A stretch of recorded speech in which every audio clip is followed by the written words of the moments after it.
Before we get started with the video, I have some exciting news. Today's video is brought to you by a partnership with voidmonster.org. Void Monster is a new site created by MTG artist Forrest Immel. He is the incredible artistic talent behind Monastery Messenger, Pillage the Bog, and the gone but not forgotten Dockside Extortionist. If you're a fan of his work, like me, then you're really going to enjoy Void Monster. It has a selection of high-quality TCG-inspired accessories and apparel. It also has monthly drops releasing exclusive items for a limited time. October heralds in the Devoid drop. Nothing says Eldritch Invasion like calcified plating and whirling tentacles. The drop has both the option of a playmat and deck box, both with stunning designs. If you decide to grab both, you'll get a free bonus token as a thank you. Pre-orders for the drop are available right now and go until October 19th at 12 o'clock p.m. Pacific Standard Time. I live in a constant state of regret every time I remember that I did not pick up the Swords to Plowshares t-shirt. Don't be like me. Follow the link in my description and treat yourself to something from the Devoid drop. Your playgroup is going to love it. And thank you to Void Monster for sponsoring the video. On September 28th, 2020, Wizards of the Coast posts an announcement to their website. It introduces an upcoming secret lair featuring a crossover with the Walking Dead franchise. Although we had gotten a few small crossovers before it in the form of My Little Pony and Hasbro property cards, those were notably silver bordered, meaning they were not legal to play in any format. They existed almost exclusively as collectibles. Secret Lair The Walking Dead was black bordered, and the cards mechanically unique designs. They were legal to play in non-standard formats, and if you wanted to own them, only available by order. Controversy and discourse ensued, but eventually, a general sentiment of, before we catastrophize, let's wait and see, begins to circulate within the community. Well, we've waited, and we've seen. Jump ahead to September 26th, 2025. It's the first day of MagicCon Atlanta, and so far, it's been a total blast. Meet and greets, deck box paintings, Bloomborough puzzles, and of course, games of Magic as far as the eye can see. Then comes the reveal panel, that time where we all crowd around to gawk at the new releases we'll have to look forward to in the coming year. After a lengthy discussion about all that's happening in Lorwyn, we get into the timeline, and here we see that now infamous image. Yeah, there it is. I think it's safe to say that Secret Lair The Walking Dead did not stay as innocuous as we would have hoped. At this point, the little lab experiment has breached containment. It started eating its way through the scientists, the lab, and the game's release schedule. At risk of being labeled a hater, I think that this bodes poorly for fans of Magic as an IP. For those people, me included, this will be a bad year for Magic. But let's back up for a second, because I think context is important for the discussion at hand. A lot of people probably saw the schedule I showed earlier and had no idea what they were looking at, so let's start there. This is the timeline for releases of Magic sets in 2026. The sets announced were the following. Starting off the year, we're getting a return to Lorwyn. This was supposed to come at the end of 2025, but ended up being swapped with Avatar: The Last Airbender in the middle of the year. Now, it's our first set of 2026. Next, we have an unnamed Universes Beyond set. For a bit, it was just speculated that this was going to be Teenage Mutant Ninja Turtles, but then we got this image of what looks to be a sneak peek advertisement by Wizards of the Coast, so this seems all but confirmed. Following that, we have a return to Strixhaven. They say the focus will be on life after graduation. While this is definitely a fresh concept, I feel like the school itself, which was the big selling point of the setting, could have gotten some more time to develop. In June, we have a Universes Beyond set based on a spread of Marvel superheroes, hopefully learning and improving from this year's Spider-Man. August will give us a return to Middle-earth with Universes Beyond The Hobbit. In October, we get a release that's only been elusively referred to as Reality Fracture. All we know about this is, it will be the culmination of Magic's recent story, and Mark Rosewater seems very, very excited about it. Finally, we'll end the year on Universes Beyond Star Trek, a release which makes me wonder if Edge of Eternities was secretly testing the waters to see how well space would be received as a setting for Magic. Over the course of that, I think you'll probably have picked up on two things: the sheer number of Magic sets I mentioned, and how many times I said the words Universes Beyond. Yes, this upcoming year we will have 7 entire sets coming our way, and 4 of them will be Universes Beyond products. I'm going to repeat that. 4 of the 7 sets released in 2026 will be Universes Beyond. This is a bit over 57%, and if that figure makes you feel a little sick, don't worry, you're not alone. Even on the day of the convention, there were a number of boos that could be heard across the crowd as people realized what was going on. For the first time in Magic's history, the majority of Magic won't be Magic. I'll be frank, I don't like this. But I think it's going to be more useful to talk about it in terms of arguments than to just vent my feelings. So here we go.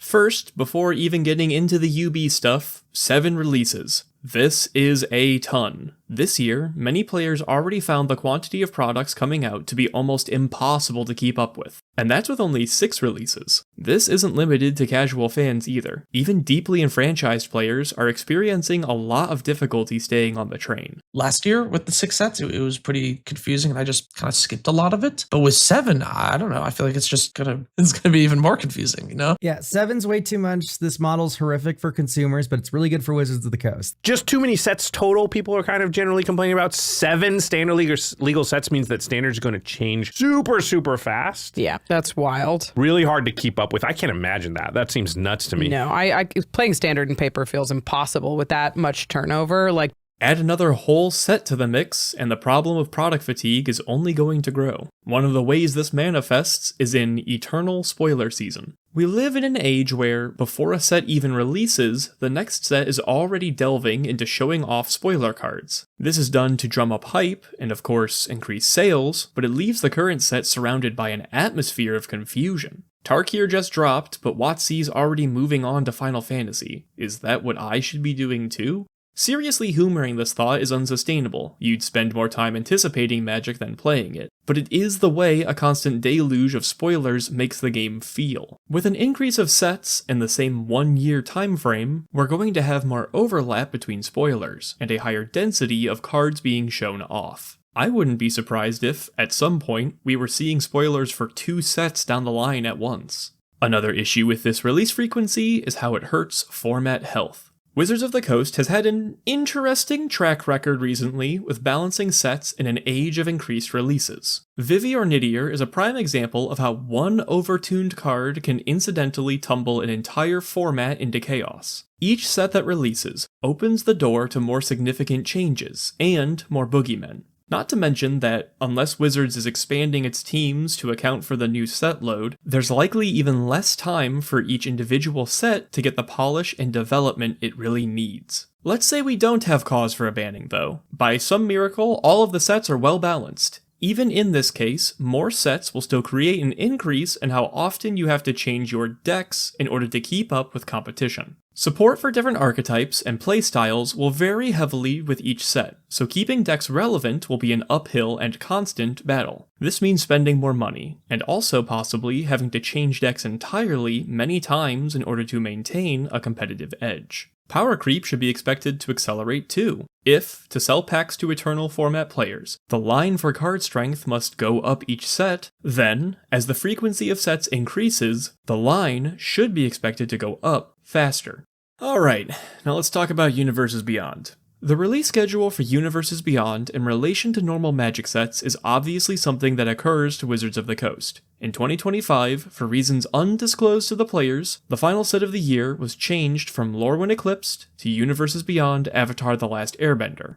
I would like to point out that, had this change not happened, Avatar: The Last Airbender likely would have been the first set released in 2026. This means 2026 would have had 5 Universes Beyond sets. 5. 71% of the game in 1 year. This was tempered by the set swap, but that didn't come without its own issues. As Brian Kibler pointed out, and you should really watch his video, link in the description, the allied colored shock lands have been in standard since Edge of Eternities. These are incredibly powerful lands that lend a significant boost to the decks that they can be played in, but currently, we only have access to half of them. The full cycle will be completed in Lorwyn, which will feature the enemy color pair shocks instead. This decision was likely made far before the idea to swap 2 sets around. This causes a huge problem, because now the shock lands are significantly desynchronized in Standard. Until the release of Lorwyn, the mana bases for allied colored decks will have an edge over their enemy colored competition. The problems don't end here, however, as their rotation out of Standard is desynchronized too.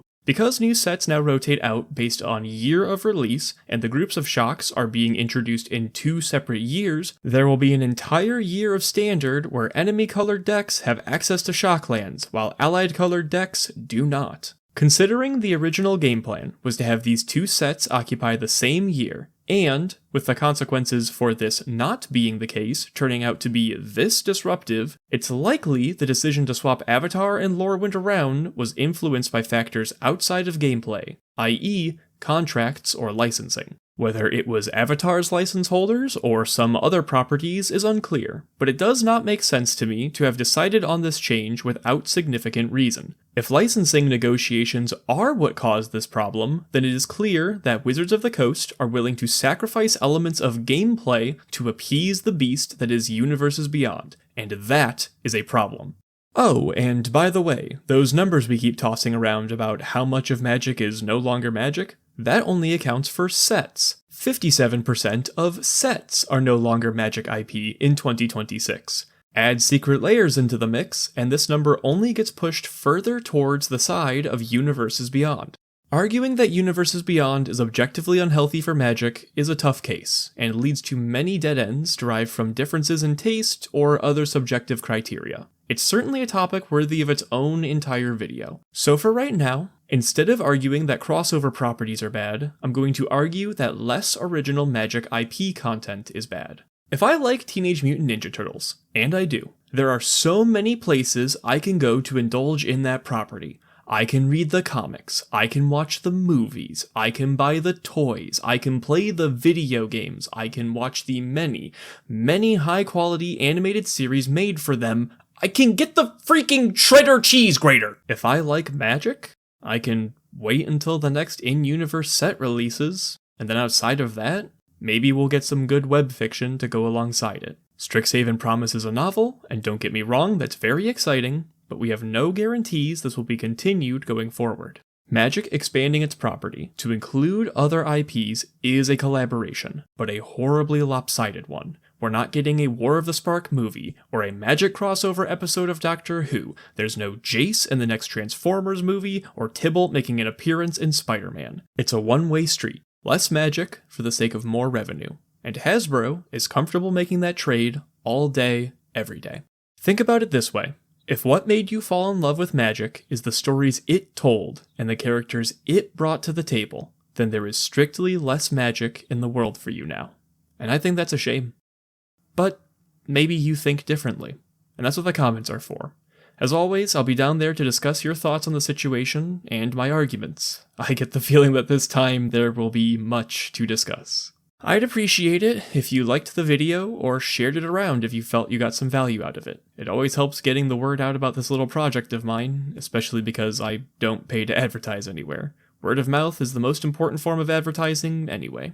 Subscribe to the channel if you're a fan of this format, so that you're in the loop the next time I put a video out.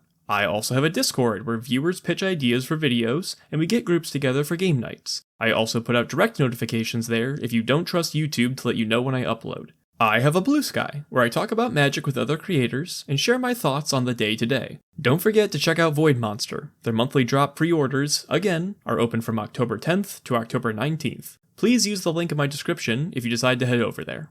Thank you so much for watching, and have a great day.